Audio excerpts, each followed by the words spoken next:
So, yo, what's up? In this tutorial, I'm going to teach you how to make a Pro Tools template, how to create routing, how to set up essentially for when you have a beat and when you're ready to record. So, the first thing you're going to want to do is create a blank session. You want to name it whatever you like. If you can, 32-bit float, and you want your sample rate to be 48 hertz, and that will be the best settings for your template, and it'll allow the audio to be graphed in the most natural way and highest quality way. And when we export, we're going to be exporting with those same settings, and everything you record will have the same quality to it. So this is a blank template, and there's nothing in it except for my live mic, and that's just so that you can hear me. So the first thing that we're going to hit is Shift Command N.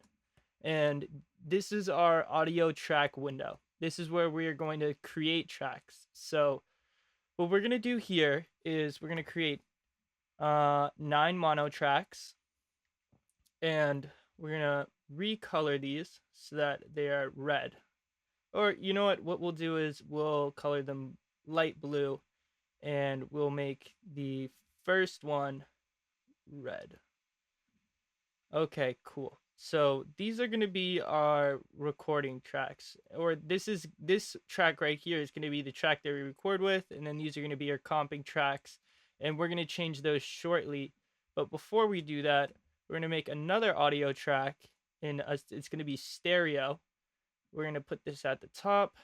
We're going to rename this beat or 2-track.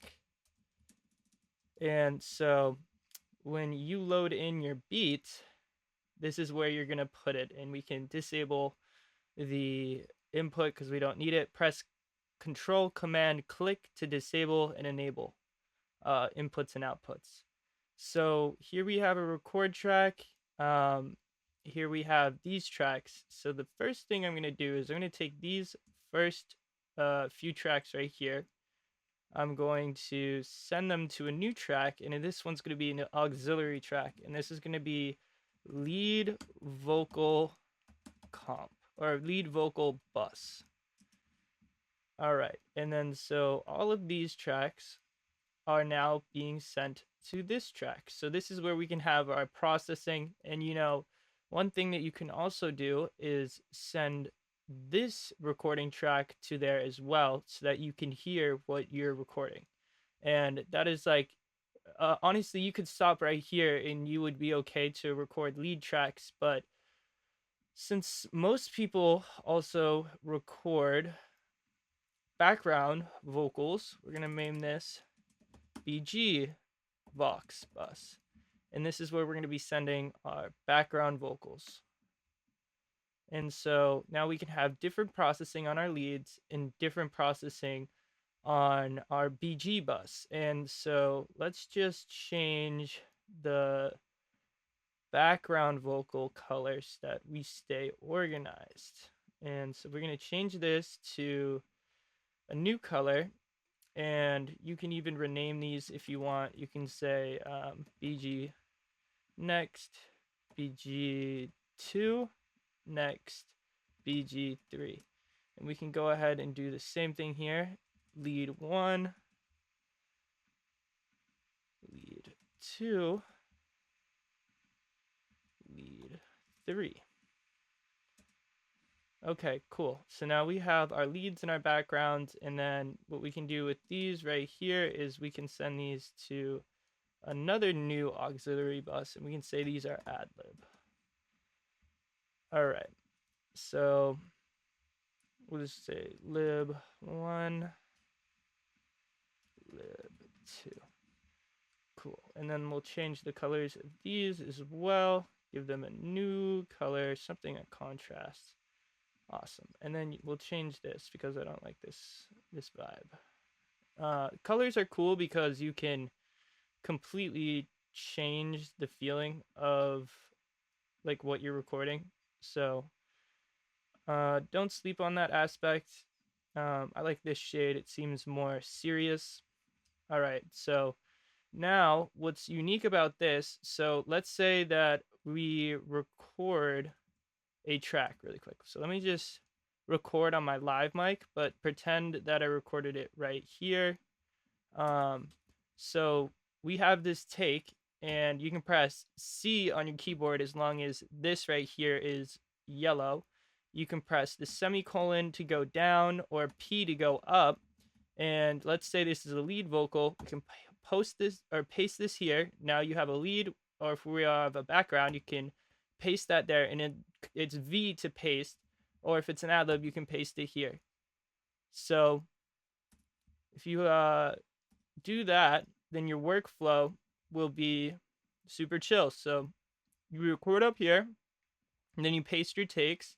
You keep going, and you paste your takes. If you find that 3 is not enough, you can just go in here and make a new track and do the routing, or you can press Shift Option D to duplicate it and then take out the active playlist, and that will keep everything you have, although it will have this kind of name. So let's just rename this to lead 4. Cool.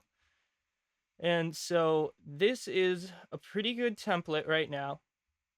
We can go in here and let's say we go to our lead bus.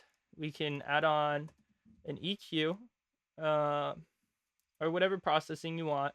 And now as you record, you'll have processing on your voice. So it will sound however you choose to get it to sound. Now, one thing that we can do here is select all 3 of these, press Shift Option, click on the aux track, create new track, name this verb, and now all 3 of these have an aux track for verb, and you can put that at 100% so it's sending the whole signal, and then you can put your favorite reverb right here. And now all these tracks will have reverb, but it's going to sound very wet because we haven't turned this down, because now it's a duplicate because we're sending 100% signal to this track. So we turn this track down so that it's not overwhelmingly reverbed out. So you can do this for delays, you can do that for whatever you want. And then so now we have our lead buses, and we have our effects for our buses, we have our comp tracks, we have our record track, and we have our beat track. And so what you would do is you press Shift Command I, and you would take whatever beat that you like, bring it in, open it up. Let's select clip list. If you want us to go to a new track, you can do that.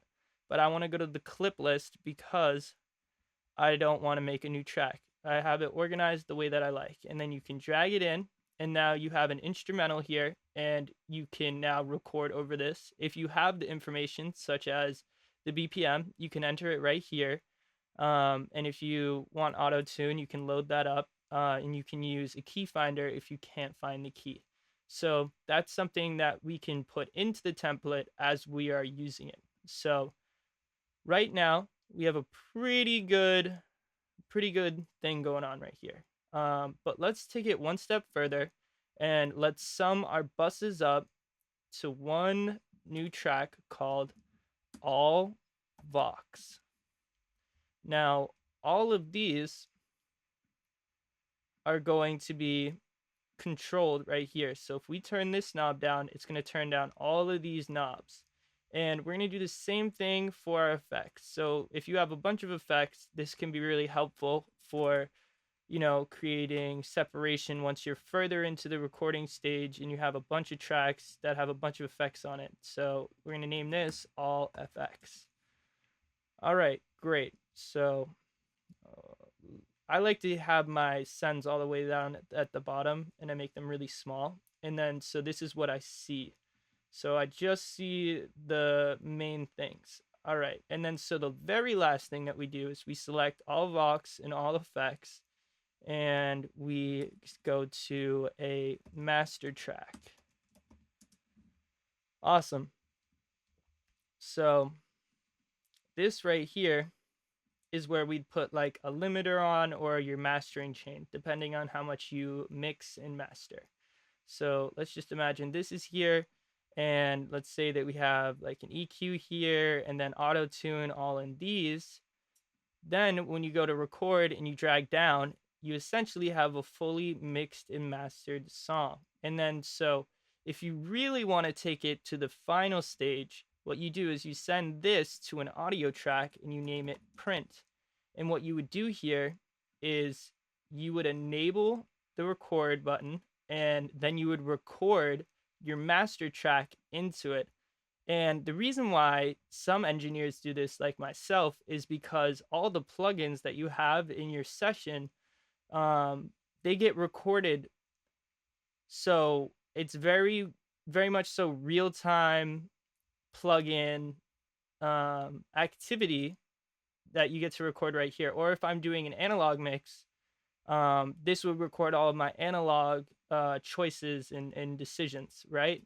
And so the difference is bouncing it just sounds a little bit less, it's not as quality as printing it. So what I do when I do this is I press Shift Command K, I select the track, and then I just export it. And that is how I set up um, my recording sessions and mixing sessions. Not all the time for my mastering, but like sometimes if I'm just working on a single track, or I mean a single session, I'll keep this and then I'll just master down here. So I hope this has helped you today. I know it's helped me. I've used this exact a variation of this template. They change a little bit to record people like Little Nar, PNB Rock, um, just a lot of people. Um, and so I think it's great. I think it's totally useful, and I hope that you got value from this video. And if you did get value from this video, please subscribe.